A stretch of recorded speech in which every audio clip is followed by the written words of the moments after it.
Em nome do Pai, do Filho e do Espírito Santo. Amém. Salve Jesus, eu sou o seminarista Luiz Alfredo, do canal Católicos de Verdade, e no nosso 9º dia do mês do Sagrado Coração de Jesus, continuemos a refletir a encíclica Aurietis Aquas do Papa Pio XII. No número 2 da segunda parte da encíclica, tríplice amor do Redentor para com o gênero humano, divino, espiritual e sensível. Mas a fim de que, na medida que isso é dado aos homens mortais, poderdes compreender com todos os santos qual é a largura e comprimento, altura e profundidade da insondável caridade do Verbo encarnado para com seu Pai Celestial e para com os homens manchados de tantas culpas, convém ter bem presente que o amor não foi unicamente espiritual, como convém a Deus, visto que Deus é Espírito. Indubitavelmente, de índole puramente espiritual, foi o amor nutrido por Deus para com nossos progenitores e para com o povo hebreu. Por isso, as expressões de amor humano, quer conjugal, quer paterno, que se leem nos Salmos, nos escritos dos profetas e no Cântico dos Cânticos, são indícios e símbolos de um amor verdadeiros, mas totalmente espiritual, com que Deus amava o gênero humano. Ao contrário, o amor que se exala do Evangelho, das cartas dos apóstolos e das páginas do Apocalipse, onde se descreve o amor do coração de Jesus, não compreende somente a caridade divina, mas se estende também aos sentimentos do afeto humano. Para todo aquele que faz profissão de fé católica, essa verdade é indiscutível. Com efeito, o Verbo de Deus não tomou um corpo ilusório e fictício, como já no primeiro século da era cristã ousaram afirmar alguns hereges, que atraíram a severa condenação do apóstolo João, porque muitos sedutores que não confessam a Jesus encarnado espalham-se pelo mundo. Este é o sedutor, o anticristo. 2 João 7. Porém ele, o Verbo de Deus, uniu à sua divina pessoa uma natureza humana indivídua, íntegra e perfeita, concebida no seio imaculado de Maria Virgem por obra do Espírito Santo. Nada, pois, faltou à natureza humana assumida pelo Verbo de Deus. Em verdade, ele a possui sem nenhuma diminuição, sem nenhuma alteração, tanto nos elementos constitutivos espirituais quanto nos corporais, a saber, dotada de inteligência e de vontade e demais faculdades cognoscitivas, internas e externas, dotada igualmente de potências afetivas, sensitivas e das suas correspondentes paixões. É isso o que ensina a Igreja Católica, por estar sancionada e solenemente confirmado pelos romanos pontífices e pelos concílios ecumênicos, inteiro nas suas propriedades, inteiro nas nossas, perfeito na divindade, perfeito ele próprio na humanidade, todo Deus feito homem e todo o homem subsistente em Deus. Então, este número 21 mostra um detalhe muito importante, uma realidade importantíssima da nossa devoção ao Sagrado Coração de Jesus, que se antes Deus, no Antigo Testamento, amava o seu povo com um amor puramente espiritual, agora Jesus, o Verbo encarnado, como nos dá testemunha a Sagrada Escritura, agora ele nos ama também com um amor humano divino, porque a humanidade de Jesus é inseparável da sua divindade. Uma pessoa divina em duas naturezas, natureza divina e natureza humana. Portanto, tudo em Jesus é humano.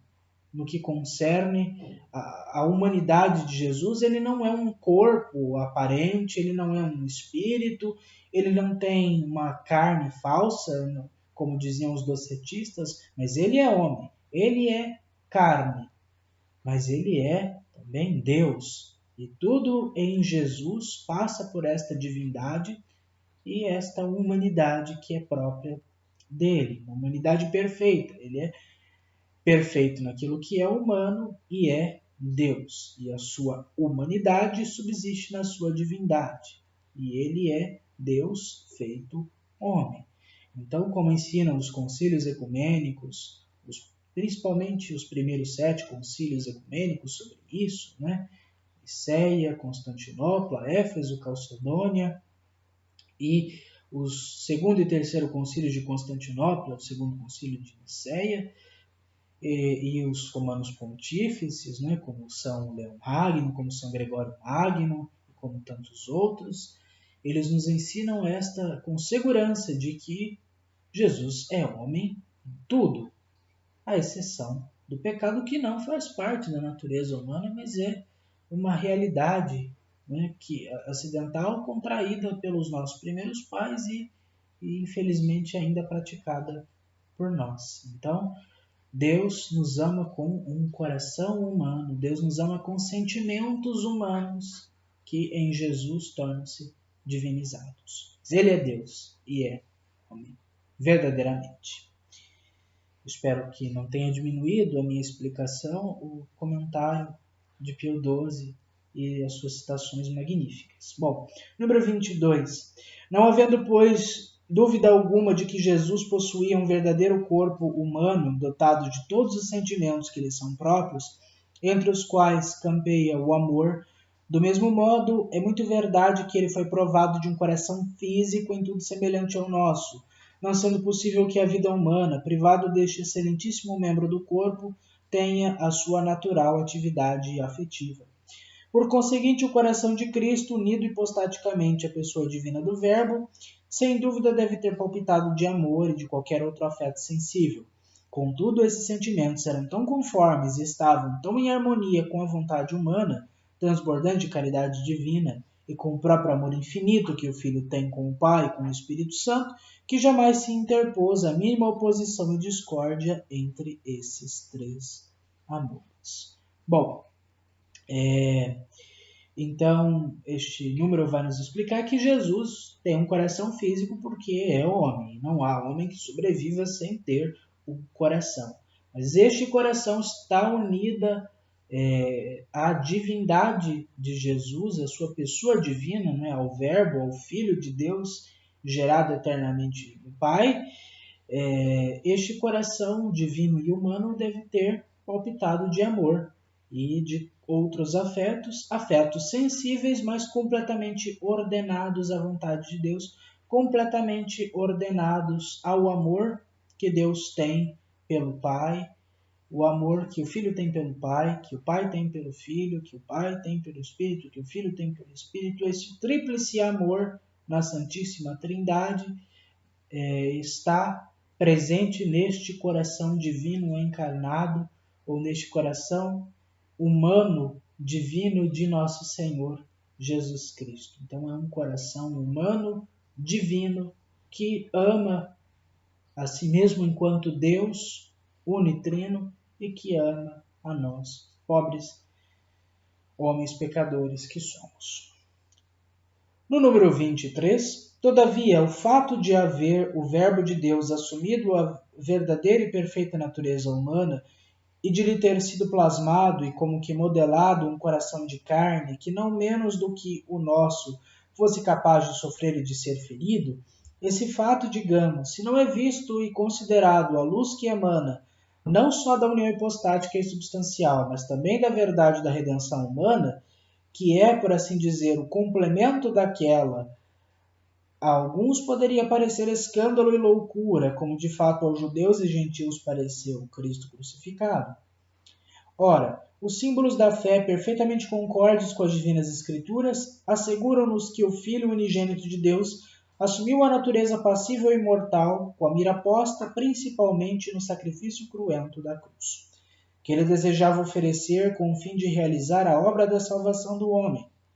Além disso, esta é a doutrina exposta pelo apóstolo das gentes, porque aquele que santifica e os santificados todos tiram de um a sua origem, razão pela qual ele não tem escrúpulos de chamá-los irmãos, dizendo: anunciarei teu nome a meus irmãos, outro sim.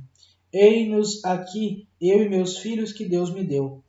E por isso que os filhos têm comuns a carne e o sangue. Ele também participou das mesmas coisas, pelo que em tudo teve de se assemelhar a seus irmãos, a fim de ser um pontífice misericordioso e fiel para com Deus, em ordem a expiar os pecados do povo, já que, em razão de haver ele mesmo padecido e de ter sido tentado, pode também dar a mão aos que são tentados.